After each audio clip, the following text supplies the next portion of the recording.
Hi friends, welcome to Sangi Mangi Review. அனைவருக்கும் இனிய புத்தாண்டு நல்வாழ்த்துக்கள். இந்த 2025ல நம்ம போடக்கூடிய ஃபர்ஸ்ட் வீடியோ. நம்ம போடுற ஃபர்ஸ்ட் வீடியோவே இந்த வருஷம் இப்படி அமையும் சொல்லி நான் நினைச்சு கூட பார்க்கலங்க. அந்த மாதிரி நேத்து ஒரு ஷாக்கிங்கான விஷயம் லைகா ப்ரொடக்ஷன்ஸ் அறிவிச்சிருந்தாங்க. விடாமுயற்சி திரைப்படம் பொங்கலுக்கு ரிலீஸ் இல்ல அப்படிங்கறத கன்ஃபார்ம் பண்ணியிருக்காங்க. ஒரு சில காரணங்களால படம் வந்து தள்ளி போகுது அப்படிங்கிற மாதிரி நேத்து அனௌன்ஸ்மெண்ட் பண்ணியிருந்தாங்க. இது சுத்தமா எக்ஸ்பெக்டேஷனே பண்ணாத ஒரு விஷயம் தான். ஏன்னா நியூ இயர் ஸ்பெஷலா கண்டிப்பா விடாமுயற்சி படத்துல இருந்து ட்ரெய்லர் தான் ரிலீஸ் ஆக போகுது அப்படிங்கிறது ஏற்கனவே வந்துட்டு இருந்த ஒரு நியூஸ் தான்.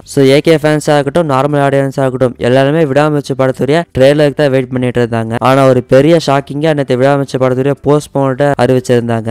இப்ப ஏகே ஃபேன்ஸ்ல அதிகமா சொல்ற விஷயம் என்ன அப்படின்னு பாத்தீங்கன்னா, விடாமுயற்சி படம் வந்து இவ்வளவு ஒர்க் முடிக்க முடியல, குட் பேட் அக்லியாச்சும் ரிலீஸ் பண்ணிருக்க வேண்டியதானே அப்படிங்கிற மாதிரி தான் அவங்களோட கோரிக்கையெல்லாம் இருக்கு. அவங்க சொல்றதுமே கரெக்டான ஒரு விஷயம் தான். விடாமுயற்சி ஒர்க்கை முடிக்க முடியல அப்படின்னா கண்டிப்பா குட் பேட் அக்லி ஒர்க் வந்து சீக்கிரமா இப்ப கம்ப்ளீட் பண்ணி முடிச்சிட்டாங்க. பொங்கலுக்கு ரிலீஸ் அப்படின்னா சூப்பராகவே வந்து ரிலீஸ் ஆயிருக்கும். ஆனா இப்ப குட் பேட் அக்லி இல்லாம விடாமுயற்சி இல்லாம பொங்கலே வேஸ்ட் பண்ணிட்டாங்க அப்படிங்கிற மாதிரி தான் சொல்றாங்க. பிக் ஆப்பர்ச்சுனிட்டி அப்படிங்கறத பொங்கலை மிஸ் பண்ணியிருக்காங்க. நேத்துல இருந்து ஏகே ஃபேன்ஸ் எல்லாம் சோசியல் மீடியால ஹேஷ்டேக் போட்டு லைக்காவை திட்ட ஆரம்பிச்சிட்டாங்க. ரிப்ளைக்கா நல்லா வைக்க மாட்டேன் லைக்கா அப்படிங்கிற மாதிரிலாம் ஹேஷ்டேக் போட்டிருக்காங்க. ஆனா மொத்த பழையுமே தூக்கி லைக்கா மேலேயுமே போட்டுற முடியாது. ஏன்னா படம் ரிலீஸ் ஆகணும் அப்படிங்கறது அவங்களோட டார்கெட்டா இருந்துச்சு. மேபி ஏதாச்சும் ஒர்க்ல ப்ராப்ளம் வந்திருக்கலாம், எடிட்டிங்ல எது ப்ராப்ளம் வந்திருக்கலாம், அதனால கூட வந்து போஸ்ட்போன் பண்ணிருக்கலாம். இப்படி மொத்தமா லைக்காவை திட்டுறது அப்படிங்கிறது கரெக்டான விஷயமே இல்ல. விடாமுயற்சி திரைப்படம் போஸ்ட்போன் ஆயிருச்சு. விடாமுயற்சிக்கு பதிலாக வேற எந்த திரைப்படம் பொங்கலுக்கு வரலாம் அப்படிங்கிற மாதிரி இப்ப மிகப்பெரிய ரூமர் ஒன்று போயிட்டு இருக்கு.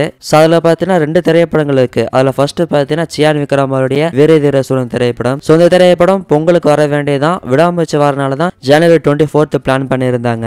இப்ப விடாமுயற்சி போஸ்ட்போன் ஆகிறதால கண்டிப்பா வீரதீர சூரன் வரதுக்கான வாய்ப்புகள் அதிகமாவே இருக்கு. மோஸ்ட் எக்ஸ்பெக்டேஷனா இருந்துட்டு இருக்கு. அண்ட் இது ஒரு பக்கம் இருக்க, இன்னொரு பக்கம் பார்த்தீங்கன்னா ஜெயமேர வேலூருடைய காதலிக்க நேரமில்லை திரைப்படம். இந்த திரைப்படம் லவ் ட்ராக்ல ரெடியா இருக்கு. இந்த திரைப்படத்தை ரெச்சர் மூவிஸ் அவங்க தான் ப்ரொடியூஸ் பண்ணியிருக்காங்க.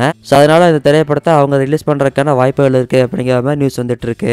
இந்த 2 திரைப்படங்களுமே ரிலீஸ் அப்டேட் அப்படிங்கிறது இன்னைக்கே வரும் அப்படிங்கிற மாதிரி தான் நியூஸ் வந்திருக்கு. சரி, இன்னைக்கு எதாவது அஃபிஷியலா டேட் கன்ஃபார்ம் பண்றாங்களா அப்படிங்கறத வெயிட் பண்ணி பார்க்கலாம். அண்ட் இது ஒரு பக்கம் இருக்க, ஏற்கனவே ரிலீஸை கன்ஃபார்ம் பண்ண கேம் சேஞ்சர் அண்ட் வனகான் இந்த 2 திரைப்படங்கள். இந்த 2 திரைப்படங்களுமே இப்ப டென்ஷன் இல்லாம தமிழ்நாட்டில் ரிலீஸ் ஆகும் அப்படிங்கிறது தான் உண்மை. ஏன்னா விடாமுயற்சி திரைப்படம் வந்துருந்துச்சு அப்படின்னா ஏகப்பட்ட ஸ்கிரீன்ஸ் விடாமுயற்சிக்கு தான் போயிருந்திருக்கும். இந்த 2 திரைப்படங்களுக்குமே கம்மியான ஸ்கிரீன்ஸ் அப்படிங்கறது தமிழ்நாட்டில் கிடைச்சிருக்கும். இப்போ இந்த 2 திரைப்படங்கள் வந்து டென்ஷன் இல்லாம அதிகப்படியான ஸ்கிரீன்ஸ்ல கண்டிப்பா ரிலீஸ் ஆகும். இந்த 2 திரைப்படங்கள் எப்படி இருக்க போகுது, எந்த மாதிரி எக்ஸ்பீரியன்ஸ் கொடுக்க போகுது அப்படிங்கறத வெயிட் பண்ணி பார்க்கலாம். சரி, நீங்க இந்த விடாமுயற்சி திரைப்படத்துடைய போஸ்ட்மோட பத்தி நீங்க என்ன நினைக்கிறீங்க, உங்களோட ஒப்பீனியன் என்ன அப்படிங்கறத மறக்காம இந்த வீடியோட கமெண்ட் செக்ஷன்ல சொல்லுங்க. அண்ட் விடாமுயற்சிக்கு பதிலாக வர திரைப்படங்கள் வீரதீரசுரன் காதலிக்க நிலைமில்லை இந்த 2 திரைப்படங்கள்ல எந்த திரைப்படமா தான் நல்லா இருக்கும் நீங்க என்ன நினைக்கிறீங்க அப்படிங்கறதையுமே மறக்காம கமெண்ட் பண்ணுங்க. அண்ட் நம்ம சேனலுக்கு நீங்க புதுசா இருந்தீங்க அப்படின்னா சேனல் சப்ஸ்கிரைப் பண்ணி சப்போர்ட் பண்ணுங்க. இந்த வீடியோ பிடிச்சிருந்துச்சு அப்படின்னா ஒரு லைக் பண்ணிக்கோங்க. மேலும் இன்னொரு இன்ட்ரெஸ்டிங்கான மற்றும் சூப்பரான ஒரு வீடியோவில் உங்களை சந்திக்கிறேன். நன்றி, வணக்கம். ஓ மோதிர கையில ஒரே ஒரு குத்து குத்திர, மோதிர கையில குத்தவா அண்ணே?